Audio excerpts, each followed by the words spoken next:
Sagalee misiraachooti furii nama hunda qulqulluu ilma Waaqayyoo kan hin qabne mudaa. Sagalee misiraachooti furii nama hunda qulqulluu ilma Waaqayyoo kan hin qabne mudaa. Hangafa waan hundaa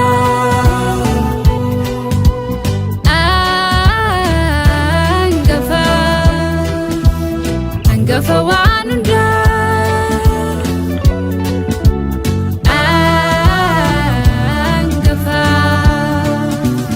Hangafa waan hundaa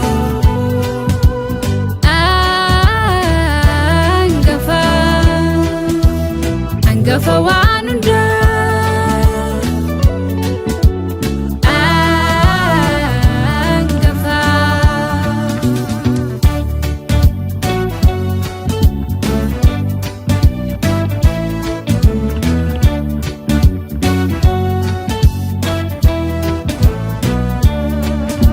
Goota jaalalaan mo'atu tola isaatiin homtungitu dadhaboonni isaan jabaatu gaarummaan isaa dhuma hin qabu.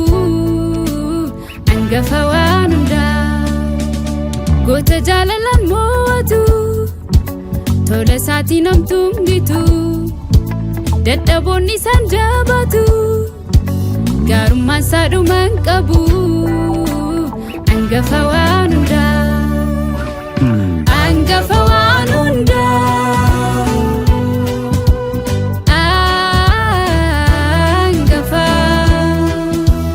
Hangafa waan hundaa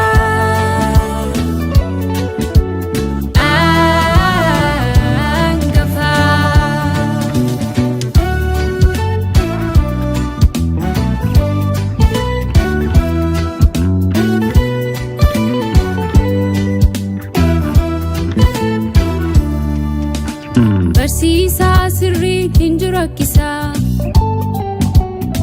Waaqa beesaa Waaqa garraamii gara laafeessaa wal caalchisuunis hin jiru biraa hundumaaf du'atti laatee lubbuusaa namni itti amanee bara baraan jiraata. Barsiisaa sirrii hin jiru akkisaa Waaqa beesaa Waaqa garraamii gara laafeessaa wal caalchisuunis hin jiru biraa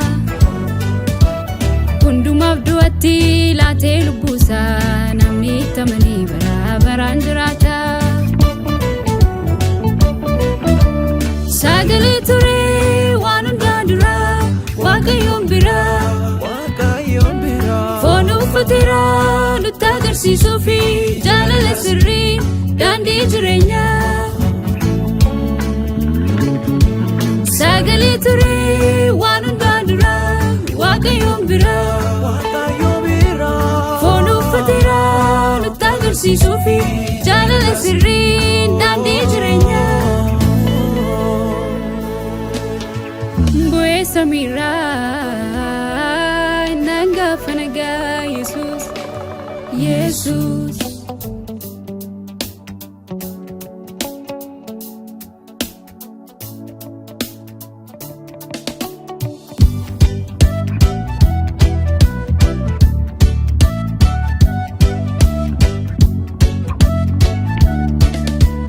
Karaan isaa dhugaa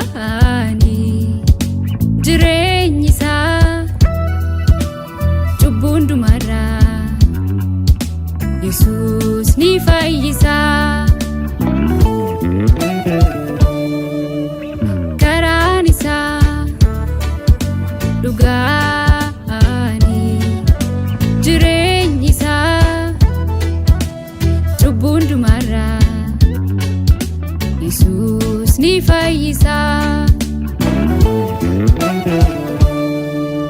warri nageenye hinamane gara saakota fayya argada jireenyaan baanne maqaan kan biraa ittiin fayyunuuf ta'uu waaqa jaalati ilmaan namootaaf kan kenname isa malee hin jiruuti